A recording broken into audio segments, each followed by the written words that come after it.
Mga kalingap, ang kwentong ito ay nakakadurog ng puso. Siya si Jam at si Jasmine. Siya ay lumapit sa akin para matulungan ko na mailapit ang kanyang hinanaing sa kanyang magulang. Gusto ko lang po na makontak ko po ulit yung magulang ko. At nang nailabas niya ang kanyang hinanakit, ay labis na itong maiyak. Hindi niya daw po kasi tanggap na may anak siya sa papa. Hindi niya tanggap na may anak siya sa papa. Harap-harapan niya po yung sa akin sinabi sa chat, sabi niya po. Lagi niya lang po sinabi sa akin, huli niya pong sinabi. Malaki ka na, kaya mo na, pinagdaanan ko yan. Malalampasan mo yan. Tara mga kalingap, panoorin po natin ito at huwag kalimutang mag-like, share, subscribe. So hello mga kalingap, pause pa rin ang inyong masipag na scouter. So ngayon po, meron pong sinama si Jasmine dito na isa niyang kaibigan. So that nagsabi siya sa akin na na kung pwede daw ma-vlog siya dahil ay meron din siyang problema. So ayan, para gusto niya mapanood ng kanyang magulang. So ayan, tutulungan po natin siya. Siyempre tayo po ay hindi lang sa pag-charity pwedeng tumulong, pwede natin matulungan kahit anong bagay na pwedeng makapagpaluwag sa puso ng isang tao. So ayan, kung bago pa lang po ay sa aking YouTube channel, ako po si Vincent Calyada. Paki-like and share po nitong video ito para mapalawak pa po natin ang pagtulong po sa mga tao na nangangailangan. At huwag niyo pong kalimutan na pinutin po notification bell para lagi po kayong updated po sa aking mga bagong uploads. So tara mga kalingap, ito na po sila. Ayan. So ayan, Jasmine at sino nga ito? Jam. Si Jasmine at Jam. Okay, by the way, siguro kilala mo na ako at laging nakakasama ka rin minsan sa amin, So, Jam, ilang taon ka na? Mga 20 po ngayong October 23. Mga 20 ka na ngayong October 23. So that, okay lang ba na makita ka sa sa vlog ko? Okay lang po. Kasi dito ako kumukuha ng pantulong sa mga taong nangangailangan, and also ikaw din yung nag-request sa akin. Okay. Through Jasmine, nagsasabi sa akin. Ano ba yung dapat na pag-usapan? Ano ba yung sinabi ni Jasmine sa akin kasi na para makita ng magulang mo itong vlog na to? Ano ba yun? Gusto ko lang po na na makontak ko po ulit yung magulang ko. Kasi sa pinagdadaanan ko po ngayon, ang hirap na din po na nakakaya. Tapos nakikita ko po din sa post ng mga magulang ko na parang kaya naman po yata niya na tulungan ako, pero parang binaliwala niya na po ako kasi kahit po sa Facebook, binak niya na po ako. Ay, totoo. Bakit binag-block ka? Ano ba dahilan? May nagawa ka bang kasalanan? Meron na po siyang pamilyang iba. Meron siyang pamilyang iba. So, ikaw ba ang pinakapanganay? Opo, ako po yung pinakapanganay. So, bakit binalak ka? Anong nangyari? Hindi niya daw po kasi tanggap na may anak siya sa papa. Hindi niya tanggap na may anak siya sa papa? Harap-harapan niya po yung sa akin sinabi sa chat, sabi niya po. Harap-harapan sinabi? Hindi niya daw po kasalanan na sinilang ako sa mundo. Kasi bunga lang daw po ako ng pagkakamali nilang dalawa. Pagkakamali niya, parang ganun po. Yun yung nasabi. Bakit yun? Parang mali naman. Magulang siya. Sa sinapupunan kanya galing tapos ganun. Siya nga po. Hindi ko din po alam. Wala naman po ka sa kanyang kasalanan. Siyempre ang anak walang kasalanan sa mundong ibabaw na ito. Sila ang may kasalanan. Simula po ako? Simula 15 years old. Ganito. Nasanay na lang po ako mag-isa. Solo na lang po lagi sa buhay. Kung saan na lang po mapadpad, doon na lang po. Kung sino na lang po yung magpakain, doon na lang po. Kung sino na lang po yung magsabing, dito ka muna, tumuloy, doon na lang po ako. Kung kani-kanino na lang din po akong nakikisama. Kung kani-kanino ko na nakikisama para kumbaga makalibre na sa pagkain. So, by the way, Jasmine, matagal mo na siyang kaibigan. So, yung kwentong yun, ngayon ko lang nalaman na sa likod lang pala nito sa pag nakikita ko siya para masayahin pero may dinadala pa rin siyang dungot sa So, sige nga, pwede pang ikwento mo pa. Bakit nasabi ng magulang mo yun na gano'n na? Parang pansin ko muna din po sa kanya na parang ayaw niya ako makilala kasi Ako na din po yung naghanap ng pangalan niya sa social media. Ako na po yung lagi nag-a-adjust sa kanya. Sabi ko po, kahit hindi naman po mahalaga yung pera, kahit hindi na po siya, hindi niya po ko padalahan. Kahit hindi ko man po kailangan ng mga material na ibibigay niya, basta umuwi po siya. Kasi gusto ko lang po siyang makita. Kaya nga po, naglapit po ako sa inyo ngayon para baka sakali po ngayong birthday ko. Batiin niya lang po bagataan ako ng happy birthday kasi nag-18 po ako. Hindi niya po ako, wala man lang pong bati na happy birthday anak. Ganyan, wala po siyang ganun. Ganyan, malaki ka na. Lagi niya lang po sinabi sa akin, huli niya pong sinabi, malaki ka na, kaya mo na, pinagdaanan ko yan. Malalampasan mo yan. Hindi ko na yan kasalanan nangyayari sa'yo ngayon. Pero itong problemang ito, okay lang na mapanood ng iba? Okay lang po. Kasi ang mangyayari nito, si mama mo yung dito, maapektuhan. Okay lang. Pero sa'yo, ang inaano mo, pinupunto mo dito, gusto mong mapanood ito ng mama mo. Opo. Na makita yung kalagayan mo ngayon. Opo. Tapos, ko na din po yung sarili ko na kahit mabati niyo lang po ako ng happy birthday, ngayon, 23 sa birthday ko po, masaya na po ako. Malaking na po yung sa akin tulong. Yung ganun babati niya lang po ako ulit. At matawag niyo po akong anak. Matawag kang anak? Opo. Grabe. Ako yung sobrang hindi sa totoo ang nararamdaman ko, galit. Puot at galit. Bakit? Hindi sa Jam ayaw ko yung sasabihin ako ng ganun ng magulang ko. Hindi ko kasalanan sa mundong ibabaw na ito na sinilang niyo ako. Kayo ang gumawa sa akin. Bakit parang halos lahat sinisi niyo sa akin? Di ba? Sana naman po sa nanay ni Jam. Sana po bago po kayo magbitaw ng ganung salita, isipin niyo po ang anak niyo si Jam. Grabe pa ang pangungulila. Hinahanap po kayo. Na kahit batiin man lang ninyo ng happy birthday, umakasama nyo man lang. Sana po hindi kayo nagbibitaw ng ganung salita dahil grabe po ang epekto nito sa sa ganitong edad. Mga 20 years old ka na ba? Nakita nyo naman po, grabe ang iyak na ang batang ito.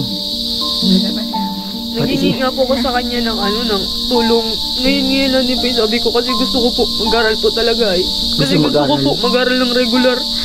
Kasi mag-graduate na din po sana ako ng grade 12. College na po sana ako ngayon. Naghihingi po ko sa kanya na baka pwede kahit pang pa-enroll lang po. Ngayon, baka hindi niya po ako pinansin. Sabi niya, hindi mo na kailangan mag-aral kasi sa edad mo, mas kailangan mo magtrabaho para mabuhay ka. Ano po yung sinabi niya? Kasi nung kabataan niya daw po, di daw po siya nakaranas paaralin. Sabi ko sa kanya, bakit ipaparanas niyo yun sa anak ninyo? Kung naranasan niyo na.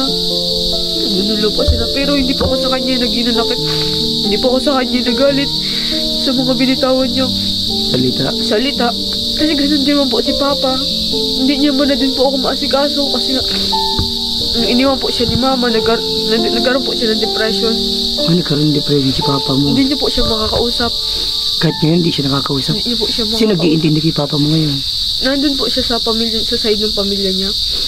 May nag-iintindi man? Meron po. Mag-isa lang po siya. Pero alis po ako dun kasi nga po. Lagi po ako dun sinasaktan. Nino? Pag nakakainom po yung pamilya ni Papa. Sinasaktan ka rin? Lagi po ako dun sinasaktan. Kaya naalis na lang po ako. Kasi mga kapatid niya po, puro lalaki. Grabe. So sa ngayon, paano ka namumuhay na ganyan na meron kang dinadalang problema? Ano lang po, nasabay na lang din po ako kung saan po ako dalayin Parang kagaya nga po nila, malaking pasalamat ko po kala Tita Annalyn kasi kinupkup niya po ko na parang anak din ko. Parang ganun. Pero sa kalagayan po nila kasi di man po nila kaya mag-aaral ng mas madami. Kaya sa pagkain, sa matutuluyan, nagpapasalamat po ako sa kanila. Kahit yun na lang po. Malaking bagay na po yun para makatulong sa akin. Pero ngayon na ito, sigurado ako mapapanood ito ng mama mo. Ano ang mensahe mo kay mama mo, Jam? Ano pangalan ba ni mama mo? Huwag mo nalang Dayan. bagitin yung apelyido. Dayan po. Dayan. Nanay Dayan, oh. Ma, Sige. Ilabas mo yung inanakit mo. ma, kahit batiin niyo lang po ako ngayon ng happy birthday. Saya na po ako. Kahit hindi niyo po ako tinuturang na anak ninyo. Kahit sana po masilayan ko kayo kahit isang beses lang sa buhay ko. Mayakap kayo, malikan. Masaya na ako. Kahit hindi niyo po kayo pakilala sa bagong pamilya niyo. Ang gusto ko lang makilala kayo. Gusto ko lang makita yung magulang ko, mama ko. Yun lang po. Grabe, pala ako nalulo. Totoo kasi ito, nararamdaman ko, totoo yung sinasabi. Napipil ko, grabe ba yung ninakit mo? Inanakit lang po pero hindi po ako sa kanya galit. Hindi ka galit? Wow, nakakatuwa ka ha. Hindi po ako sa kanya galit. Gusto ko lang po, kasi TNT po siya dun eh. Gusto ko lang kahit TNT siya. kung makauwi man po siya. Gusto ko lang po yung maranasan yung parang sabik din po siyang makakita yung anak niya. Yung parang gano'n, parang yung hindi, para po kasing kinakaya niya po ako eh. Kasi pag binabati ko po siya ng Happy Mother's Day sa Facebook, dinidelete niya po. Parang gano'n, parang ayaw niya po ko ipakilala bilang anak niya sa kamag-anak niya. Parang gano'n, tinatanong ko din po yung sarili ko, ano pong kasalanan ko? Kasi hindi ko naman po kasalanan po yung silang ako dito eh. Na dumating ako sa buhay nila. Kasi ako daw po kasi yung dahilan kung bakit nagkalit-litsi yung buhay niya. Kung bakit ganun yung dinata ng buhay niya. Kasalanan ko daw po. Tas yung papa ko. Wala daw po kami kwenta. So yun, maraming mapupulot na aral dito ang ibang magulang at ibang mga anak. So by the way, Jam, ito tama yun huwag kang magalit sa magulang mo. Naiintindihan ko yun, pero iba't iba tayo eh. Iba't ibang nararamdaman natin. Para sa akin, nagagalit ako kung sa akin yung nangyari. Nagagalit ako kung gano'n ang gagawin sa akin. Di mas iisipin ko na dapat pinatay nyo na lang ako. Hindi ko na sana nasilahin itong mundong ibabaw na to.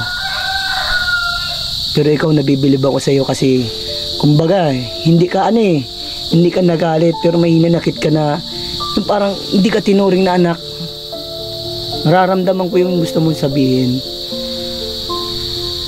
At sana Nanay Dayan, itong na to, kung gusto mo pwede natin ito ilapit kay Rati Tulpo pwede natin mapauwi si mama mo. Kawa naman po yung pamilya niya dun. Ang galing tingin po, Nanay Kasi may Dayan. kapatid na din na po ako. Nakikita ko po, may kapatid na po ako dun isa eh. Kahit parang nagsabi na din po kasi ako kay Jasmine, iba na yung trato sa akin ng mama ko. Pero kung ilalapit ko nga po siya sa ganun, Rati Tulpo, mapapangamak po siya. Tapos mauwi talaga yun. parang mararanasan lang din po ng kapatid ko. Yung nararanasan ko ngayon. Kaya inisip mo pa siya. Mas okay na po yun. Kompleto sila para hindi niya na po maranasan na walang magulang, walang papa, walang mama. Kasi sa totoo lang, sobrang hirap po mag-isa. Totoo. Makakita po ako ng pamilya na inaasikaso. Yung anak ko, bibigyan mo ng baon. At sobrang halaga. Nakakaingit po. Yun ang inaano mo. So mas inisip mo na lang na wag na lang. Huwag na lang, baka masira pa yung pamilya niya dun. So by the way, may tanong ako. Simula nung 15 years old ka, di ba sinabi mo parang paalis-alis ka na lang? Kasi binubugbog ko ako yung yun. pamilya ng papa ko. So sa ngayon, wala ka nang kontak pala. Simula pagka 15 years old, wala ka nang nakontak. Sa mama ko. Mama mo? Wala na po. Ay, totoo. Grabe. So yan, Nanay Dayan, pakiusap ko lang po na asikasuhin niyo po itong anak niyo. Dahil, ayan, kapag ito po nag-asikaso, lumapit po sa mas nakakataas pa, ikaw po ay pwedeng pauwiin din po dahil po sa ginagawa ninyo. Nakita nyo po ang sakripisyo ng anak nyo na kung saan na lang po nakikitulog. Buti na lang po inampun siya ni Nanay Annalyn sa mama ni Jasmine at doon pinatuloy muna pansamantala. Na kahit ganun po ang bahay nila Jasmine ay doon nagsisiksikan sila. Grabe, pinabilib mo ako sa nangyari sa iyo, Jam. Ito, pwede mong may advice sa mga kabataan? Wag po silang sumagot-sagot sa mga magulang. Tapos, wag na po silang mas marunong pa sa magulang kasi mahirap po ang walang magulang. Hindi po nila kayang mag-isa. Kasi sa condition ko, kinakaya ko lang po, pero hindi ko po talaga kaya mag-isa. Hindi mo kaya mag-isa. Siyempre, lalo na hindi ka pa graduate, maraming pagsubok pa ang darating. Pero yun sa pagsubok mo, Jam, napakalupit ng tadhana sa iyo. Napakalupit na ganun ang nangyari sa iyo. Hindi ko lubos maisip na mayroon ka din palang dinadalang mabigat. And sana, Jam, kung ganun man ang nangyari sa iyo, kung darating man din ang panahon na magpapamilya ka, sana huwag mong ihalin tulad sa nangyari sa inyo. Gaya ng sinabi mo na naranasan hirap ni mama mo, parang gusto din iparanas sa iyo. Mali yun. Dahil kung naghirap man tayo ngayon, magkakaroon tayo ng pamilya, dapat magkakaroon tayong anak, huwag nating iparanas yung hirap dahil alam natin kung ano kahirap ang pinagdadaanan. So, Jam, ito, pagpasensya mo na ito, pang pang allowance mo. Siyempre, nakikiano ko niyang kalaano. Tanggapin mo yung 1K na yan. Salamat po. Yan, mula yun sa aking YouTube channel. Pagpasensya mo na. At sana malaking tulong ba kung baga may pambili ka lang, sabon-sabon. Siyempre, nakakaya din na makitira sa iba. Bibili ko po itong bigas. Ay, wow. Thank you. Bait na bata. So, ayan, Jam, baka may gusto kong message dito sa aking mga subscribers, sa mga followers ko, baka may gusto kong masabi sa kanila. Maraming salamat po sa mga viewers ni Kuya Vincent at sana po mas marami pa po siyang matulungan, tapos mas umangat yung views niya ulit para mas marami pa po siyang matulungan na katulad namin. Tsaka, Mama, sana balikan niyo po ako dito. Hindi po ako sa inyo galit. Hintay ko po kayo. Ingat po kayo lagi. So, sige, Jam. Maraming salamat at hayaan mo pa nag-message sa akin si mama mo. Kontakin kita agad, Sige na, bye-bye na, Jam. God bless. Bye-bye po.